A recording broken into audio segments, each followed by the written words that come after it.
मेरे दिमाग में क्वेश्चन चल रहा है कि अगर प्रोटॉन और प्रोटॉन दोनों न्यूक्लियस के अंदर रहते हैं तो वो कोलैप्स क्यों नहीं कर जाते। मतलब रिपल्सन का फोर्स के कारण से उनका ख़त्म क्यों नहीं हो जाता।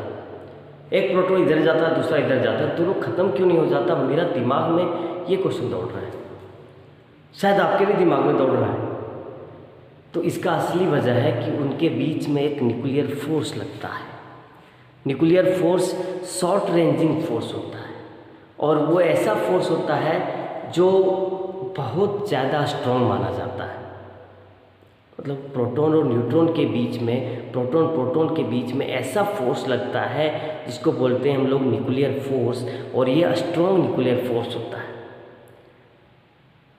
तो आइए हम लोग देखते हैं आज मास डिफेक्ट में अगर हम कुछ न्यूक्लियस के अंदर न्यूक्लियंस को अलग करना चाहते हैं तो क्या करना पड़ेगा, कितनी एनर्जी देनी पड़ेगी, बाइंडिंग एनर्जी क्या होती है, मास डिफेक्ट क्यों होता है। अच्छा, मेरे दिमाग में दूसरा क्वेश्चन ये भी आ रहा है, दूसरा क्वेश्चन है कि अगर हम क्या करें, न्यूक्लियस को दो प्रोटॉन दो न्यूट्रॉन मिला करके 4 न्यूक्लियंस बनते हैं, उनको बनावे तो उसका जो मास होता है वो मास ज़्यादा हो जाता है इन कंपेयर टू एक्चुअल मास।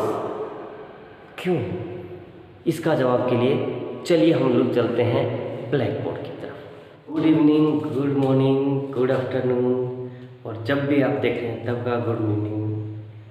मेरा नाम अरविंद कुमार है और मैं आज के लिए आपको बताने वाला हूँ मास डिफेक्ट।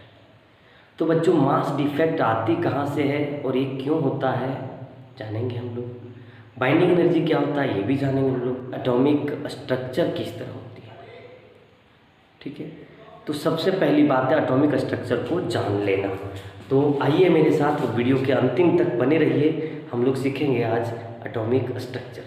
इसके बाद मास डिफेक्ट, फिर बाइंडिंग एनर्जी, और हम आपको ये भी बताने वाले हैं कि मास डिफेक्ट और बाइंडिंग एनर्जी हीलियम न्यूक्लियस का कैसे कैलकुलेट करते हैं, ठीक है, और वो कितना होता है, ठीक है। तो सबसे पहले हमको ये बताइए भाई, कोई एटम जो होता है, जब जॉन डाल्टन ने इसका सिद्धांत दिए कि एटम एक ऐसा पार्टिकल्स होता है जो कोई भी वस्तु का सबसे छोटा पार्टिकल्स होता है। अगर दो वस्तु को हम काटते जाएं तो एक समय ऐसा आएगा जब वो कटने के लायक नहीं बचेगा। तो एटम के अंदर जाते हैं, अंदर जाते हैं, ठीक है। तो अगर मान लें कि आप ये एटम रहा है आपका और हम इसके अंदर गए तो सबसे अंदर में क्या मिलता है कि सबसे अंदर में एक छोटा सा जगह घेरे हुए कुछ पार्ट होता है जहाँ पर इसका प्रोटॉन और न्यूट्रॉन रहते हैं। और जस्ट इसी के दिखाई दे रहा है ना, हाँ, तो हम बोल रहे हैं कि जस्ट इसी के सर्कुलर ऑर्बिट में इलेक्ट्रॉन रिवॉल्व लगा रहा होता है। इस तरह से इलेक्ट्रॉन क्या होती है, रिवॉल्व कर रहे होते हैं इन ऑर्बिट। इसको बोलते हैं के सेल, इसको एल, और इसके बाद का जो सेल होगा वो समझिए एम होगा और एन होगा और वगैरह वगैरह होगा, ठीक है। जब रदरफोर्ड साहब ने जब एक्सपेरिमेंट किए थे तो उन्होंने क्या देखे थे, उन्होंने देखे थे कि एटम के अंदर बहुत ज़्यादा स्पेस खाली होता है, बहुत ज़्यादा स्पेस खाली होता है, और उसका जो मास होता है, मास वो एटम के न्यूक्लियस में ही होता है। बाद में रिसर्च में पता चला कि जो मास होता है वो किसी और का मास नहीं, ये प्रोटॉन और न्यूट्रॉन का ही मास होता होगा, ठीक है। तो न्यूक्लियस के अंदर जो पार्टिकल्स होते हैं जैसे न्यूट्रॉन, प्रोटॉन, इन सब को बोला जाता है न्यूक्लियॉन्स। क्या बोला जाता है, न्यूक्लियॉन्स। तो प्रोटॉन और न्यूट्रॉन को बोलते हैं हम लोग क्या, शॉर्ट में बोलते हैं LUONS, न्यूक्लियॉन्स। और जितना भी मास होगा किसी भी एटम का, वो कौन जिम्मेवार होगा इस मास के लिए, तो उस मास के लिए जिम्मेवार होगा सिर्फ और सिर्फ प्रोटॉन और न्यूट्रॉन। इसका मतलब अगर हम किसी भी एटम का मास को काउंट करना है तो उन दोनों के, उनके जितने नंबर ऑफ प्रोटॉन होंगे उनके मास को कैलकुलेट कर लें, और जितने नंबर ऑफ न्यूट्रॉन होंगे उनके मास को कैलकुलेट अगर कर लें, तब जाकर हम ये समझ सकते हैं कि उनका कितना वेट होगा, उसका कितना मास होगा। लेकिन इसमें थोड़ी सी कमी है, हम आपको बता रहे हैं। ठीक है, अगर कोई न्यूक्लियंस हम मिटाएंगे इसको, यहाँ पर देखिए, अगर अच्छा सॉरी मिटाना पड़ेगा। कोई न्यूक्लियंस है, जैसे मान लो कि ये रहा आपका प्रोटॉन, ठीक है, ये रहा आपका प्रोटॉन, और उसी तरह से यहाँ पर है एक और प्रोटॉन, ठीक है, एक न्यूट्रॉन है जिसको मैं स्पेस से दिखा रहा हूँ, खाली जगह से, और एक ही न्यूट्रॉन ये है। ये चारों आपस में मिले नहीं हैं। अगर ये चारों मिल जाते हैं तो कुछ एनर्जी को रिलीज करते हैं in the form of mass, और वो क्या होता है, वो मास घट जाता है। जितना मास घटता है उसी को बोलते हैं मास डिफेक्ट। मतलब हम लोगों ने जो ये मान के चला था कि कोई भी हम लोगों ने ये मान के चला था कोई भी एटम का मास को मेजर करना है तो उसके नंबर ऑफ प्रोटॉन को मल्टीप्लाई कर दें और कैलकुलेट कर लें अच्छे से उनकी प्रोटॉन और न्यूट्रॉन की मास को, तो हम लोग कैलकुलेट कर लेंगे। वो गलत होगा। सही क्या होगा?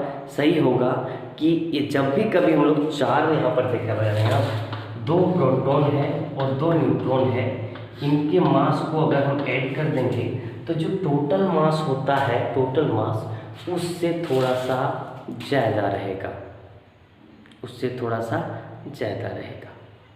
ठीक है। इसका मतलब कि जो 4 न्यूक्लियस है अलग अलग, इनका मास जो होगा वो मास अलग अलग इंडिविजुअल लिख दे रहे हैं वर्ड्स में, mass of individuals nucleus, mass of individuals nucleus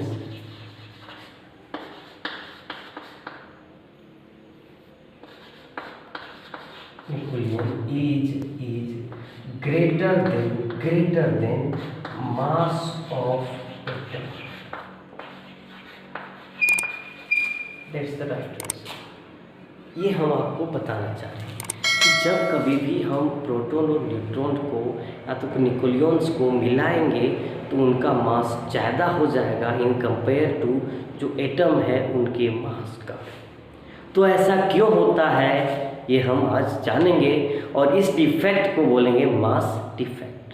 कहने का मतलब है कि अगर हम sum of masses of proton and neutron that nucleons को बोले तो वो कितना होगा, ठीक है।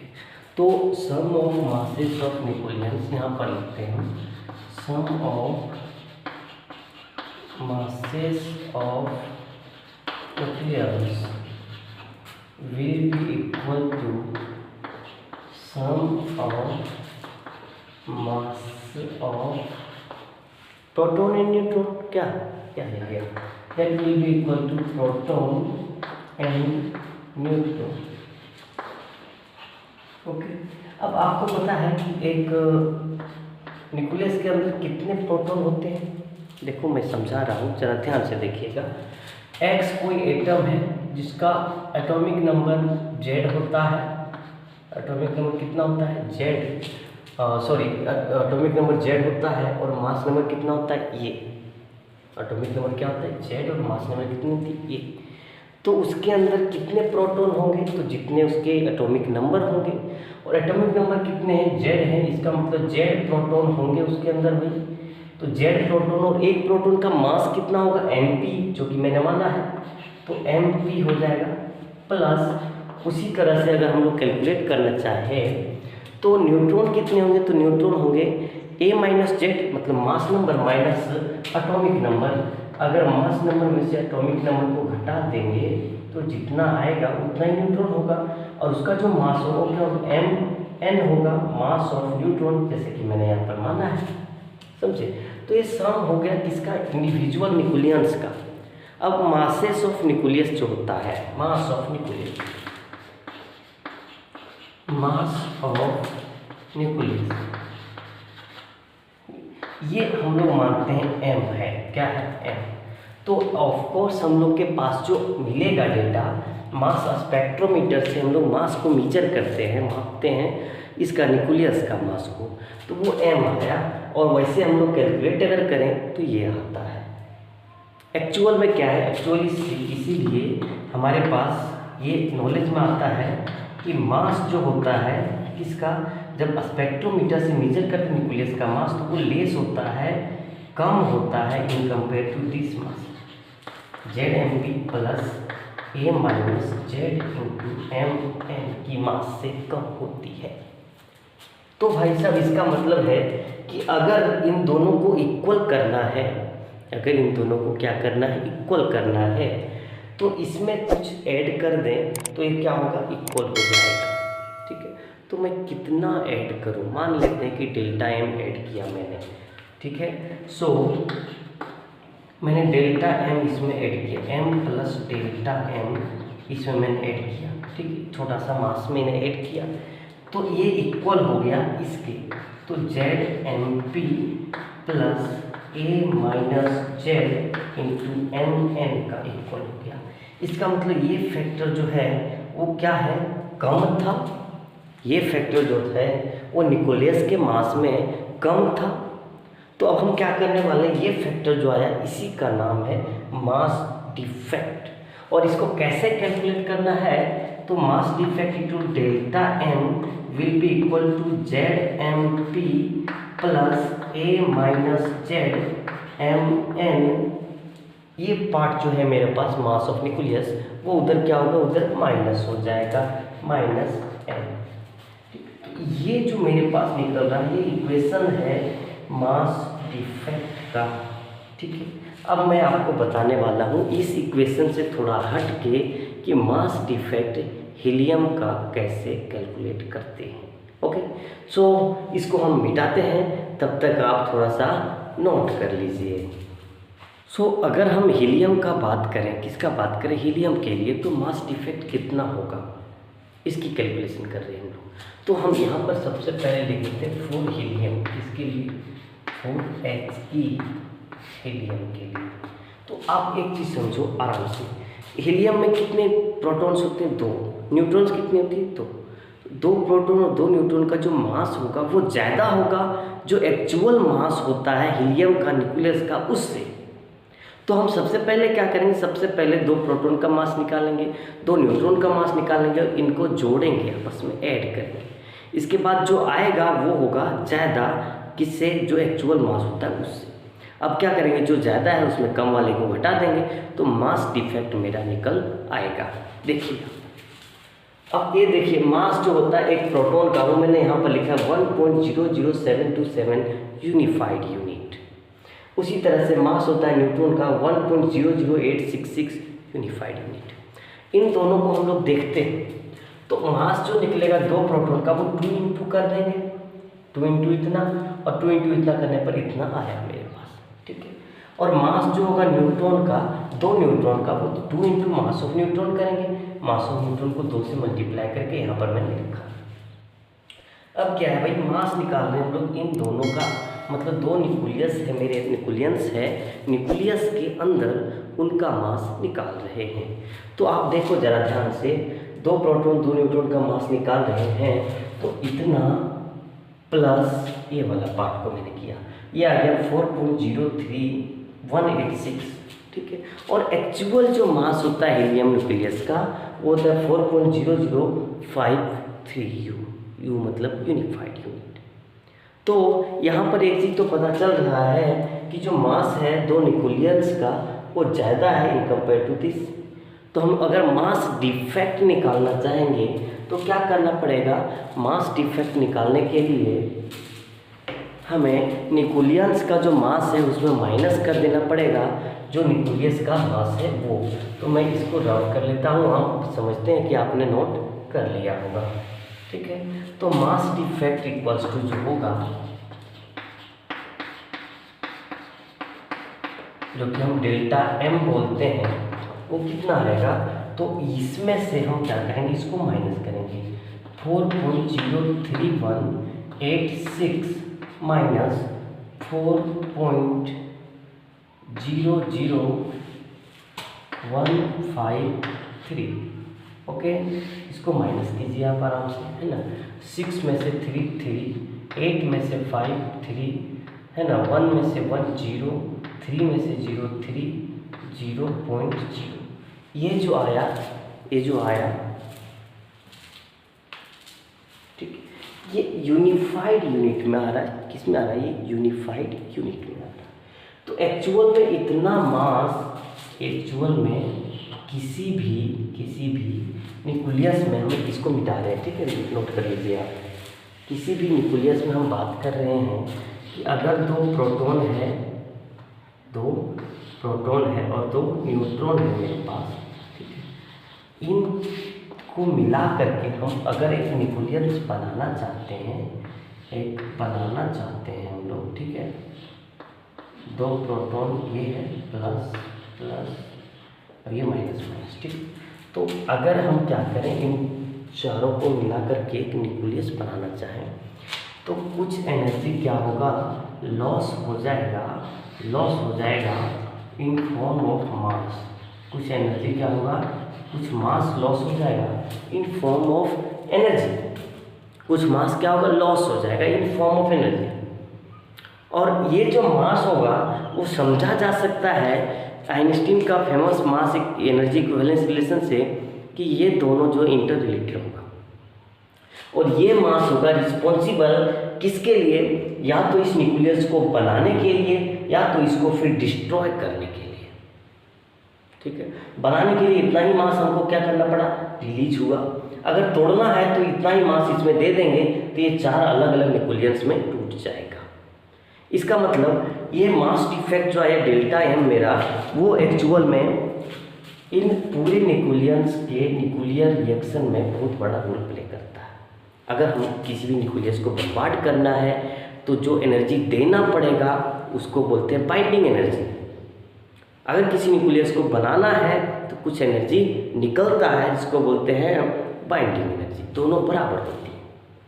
तो ये बाइंडिंग एनर्जी जो आएगी वो कहाँ से आएगी, बाइंडिंग एनर्जी आएगी इस डेल्टा एम की वजह से। आइंस्टीन साहब ने ये भी बताया था, आइंस्टीन सर ने ये बताए थे कि ये दुनिया कुछ से नहीं बना, दुनिया बना है सिर्फ दो चीज़ से, एक है मास, दूसरा है रेडिएशंस। दूसरा क्या है, रेडिएशंस। और वो रेडिएशन कौन से फॉर्म में, एनर्जी का फॉर्म है। और इन दोनों के बीच में रिलेशन को समझा जा सकता है और वो रिलेशन है E=mc²। तो बाइंडिंग एनर्जी का कंसेप्ट यहीं से इंट्रोड्यूस होता है कि बाइंडिंग एनर्जी कुछ भी नहीं है, एक ऐसा एनर्जी है जिससे न्यूक्लियस को बनाया जाता है, ठीक है। बनाते समय जो न्यूक्लियस को बनाते हैं तो कुछ एनर्जी जो रिलीज हो जाती है मास के रूप में, वो क्या है, वो है बाइंडिंग एनर्जी। और वो एनर्जी कितनी होगी, तो हम लोग बाइंडिंग एनर्जी इक्वल्स टू एक अच्छा सा हम लोग जानते हैं फॉर्मूला डेल्टा एम इंटू सी स्क्वायर। कहाँ से जानते हैं, E=mc² जानते हैं ना हम लोग। कहाँ से, ये हम लोग थ्योरी ऑफ रिलेटिविटी में इसको प्रूव किए थे, तो वहाँ से ये रिलेशन आता है। तो बाइंडिंग एनर्जी क्या होता है ये ज़रा जानने की आवश्यकता है। हम ये अगर कहें कि जो यहाँ पर मैंने डेल्टा एम निकाला था कुछ देर पहले, उसका वैल्यू कर पुट कर दे तो एक्सप्रेशन आ जाएगा किसका आ जाएगा एक्सप्रेशन, बाइंडिंग एनर्जी का। तो डेल्टा एम इक्वल्स टू मैंने जो निकाला था वो यहाँ पर तो मैंने मिटा दिया है, मुझे याद है वो कितना था भाई, वो था ZMP plus A minus ZMM, मतलब मास ऑफ न्यूट्रॉन इंटू कितना था मास उसका, minus mass of nucleus into AC² is the speed of light in vector. तो बाइंडिंग एनर्जी को हम लोग रिप्रेजेंट करते हैं B से, बाइंडिंग एनर्जी, ठीक। तो ऐसा होता है इसका एक्सप्रेशन। और अगर हम लोग हीलियम न्यूक्लियस का बाइंडिंग एनर्जी निकालना चाहे तो कैसे निकलेगा ये हम देख रहे हैं। ओके, हम लोग क्या करने वाले हैं, हम लोग निकालने वाले हैं हीलियम के लिए बाइंडिंग एनर्जी कितनी होती है, मतलब कितना जूल एनर्जी दें हीलियम न्यूक्लियस को कि वो कोलैप्स कर जाए। हाँ, तो कितना, जब दो प्रोटॉन और दो न्यूट्रॉन को मिलावें तो कितना एनर्जी वो रिलीज करता है, ठीक है, ये देखने वाले हैं। तो हमें पता है डेल्टा एम जो अभी आया था कुछ देर पहले 0.03033 यूनिफाइड यूनिट आया था। इस यूनिफाइड यूनिट को, एटॉमिक मास यूनिट को, AMU को कन्वर्ट करना चाहे अगर केजी में तो इतने से मल्टीप्लाई करना पड़ता है। 1.661 × 10⁻⁻27 kg से मल्टीप्लाई करना पड़ेगा। तो ये टोटल किस में आ जाएगा, केजी में आ जाएगा। ये 5.04 × 10⁻⁻29 kg लिखा, कैलकुलेशन के बाद। ठीक है, अब यहाँ पर हम लोग बाइंडिंग एनर्जी निकाल रहे हैं। तो मैंने बताया था मास डिफेक्ट जितना होता है वही होता है एक कारण की बाइंडिंग एनर्जी को प्रोड्यूस करें। तो मास डिफेक्ट डेल्टा एम है, डेल्टा एम इंटू सी स्क्वायर। डेल्टा एम का वैल्यू यहाँ पर देख रहे हैं, ये वाला सी मतलब लाइट का स्पीड इनफेक्टम, तो ये 3×10⁸। इसको सॉल्व किए, यहाँ से सॉल्व करने के बाद आता है इतना। ठीक है, ये बाइंडिंग एनर्जी हो गया, लेकिन किस में, जूल में हुआ। देखिए यहाँ पर मास हुआ किसमें, केजी में, और ये किसमें हो गया, ये स्पीड का स्क्वायर है ना, तो मीटर स्क्वायर पर सेकेंड स्क्वायर होगा, मीटर स्क्वायर पर सेकेंड स्क्वायर होगा, है ना, मीटर स्क्वायर पर, और केजी मीटर स्क्वायर पर सेकेंड स्क्वायर को ही क्या कहते हैं, जूल कहते हैं। ये जो है जूल में। हमको किस में चाहिए, हमको चाहिए इलेक्ट्रॉन वोल्ट में। अगर इलेक्ट्रॉन वोल्ट में चाहिए तो ये कैलकुलेशन करनी पड़ेगी कि 1 जूल इक्वल टू इतना इलेक्ट्रॉन वोल्ट होता है, तो इसको मल्टीप्लाई कर दें तो इतना आता है। ठीक है, तो अगर हम चाहें तो निकाल सकते हैं। हमें एक चीज़ पता होना चाहिए, प्रोटॉन का मास कितना होता है, दूसरा चीज़ ये पता होना चाहिए न्यूट्रॉन का मास कितना होता है, तीसरा चीज़ ये पता होना चाहिए कि उस न्यूक्लियस का एक्चुअल मास कितना है अभी। फिर हम लोग प्रोटॉन न्यूट्रॉन का जोड़ करके उसको घटा करके मास डिफेक्ट निकाल लेंगे, और फिर उसको सी स्क्वायर से मल्टीप्लाई करके बाइंडिंग एनर्जी निकाल लेंगे। एक टॉपिक इसमें जो बहुत मुख्य टॉपिक है उसको बोला जाता है बाइंडिंग एनर्जी पर न्यूक्लियस। बाइंडिंग एनर्जी पर न्यूक्लियस। ठीक है, अब पर न्यूक्लियस, न्यूक्लियस। ठीक है, बाइंडिंग एनर्जी पर न्यूक्लियस। तो बाइंडिंग एनर्जी पर न्यूक्लियस को हम लोग बी एन से डिनोट करेंगे, बी और सफिक्स में एन, बाइंडिंग एनर्जी पर न्यूक्लियस। ठीक है, आप तो ऐसा लिख सकते हैं आराम से कि एनर्जी बाइंडिंग पर nucleus is equals to binding energy by mass number, by mass number. क्योंकि एक प्रोटॉन और एक न्यूट्रॉन कितना होता है, तो उतना ही होता है जितना मास नंबर होता है। तो मास नंबर से डिवाइड कर देंगे तो ये कहानी खत्म हो जाएगी। ठीक है, तो अगर ये वीडियो आपको पसंद आया तो लाइक कीजिए, चैनल को सब्सक्राइब कीजिए, बेल आइकन को प्रेस कीजिए, और बने रहिए मेरे साथ अगले वीडियो में लीनियर एक्सेलरेटर की तरफ। न्यूक्लियर फिजिक्स का बड़ा ही इंटरेस्टिंग एक और है, इसका नाम है लीनियर एक्सेलरेटर। तो लीनियर एक्सेलरेटर के समय हम लोग मिलेंगे और वहाँ पर सीखेंगे एक्सेलरेट करने के लिए क्या करते हैं चार्ज पार्टिकल्स को। सो धन्यवाद, आज के लिए बस इतना ही।